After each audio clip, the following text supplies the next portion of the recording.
Farmers in the United States are battling two threats. A new virus has hit the pork industry, and farmers face anger from neighbors and environmentalists over pollution from runoff. CCTV's Mike Kirsch takes a closer look at how one farmer is handling these issues.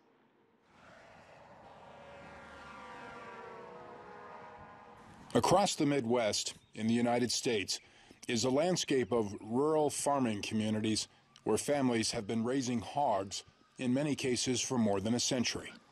It's where much of the world's pork comes from. Almost 5 billion pounds exported abroad to Asia and Europe last year alone, about $6 billion worth.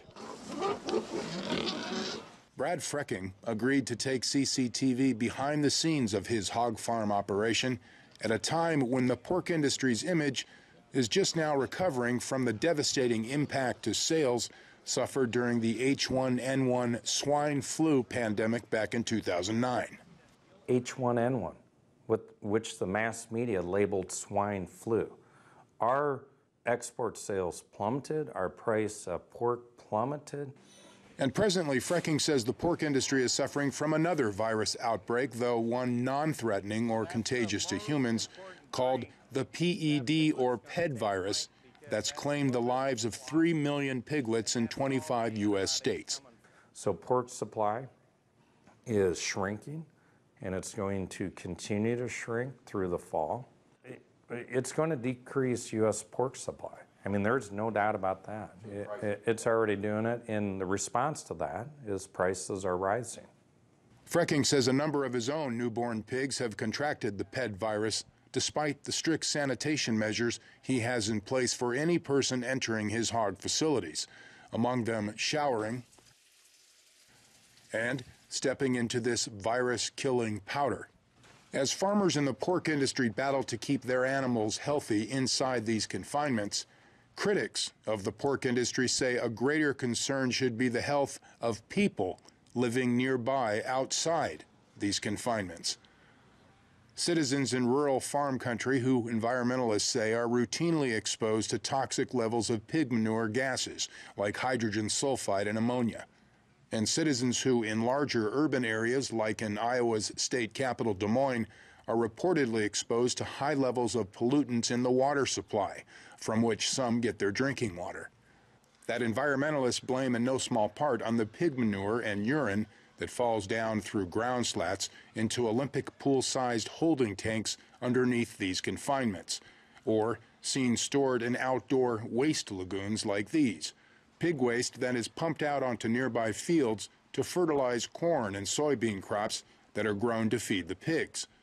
Toxins that ultimately run off into nearby streams and rivers. Yes, local environmentalist Bob Watson offers a rather blunt message to Asian and European consumers of U.S. pork. They get the meat, and we're the toilet. So we are left with the water pollution, the air pollution, the health effects. We even have deaths from hydrogen sulfide in confinements. Several states have reported hog farmers dying from toxic fumes inside these confinements that can house upwards of 1,500 pigs. Pigs dying as well, say environmentalists, from toxins in and around the confinements.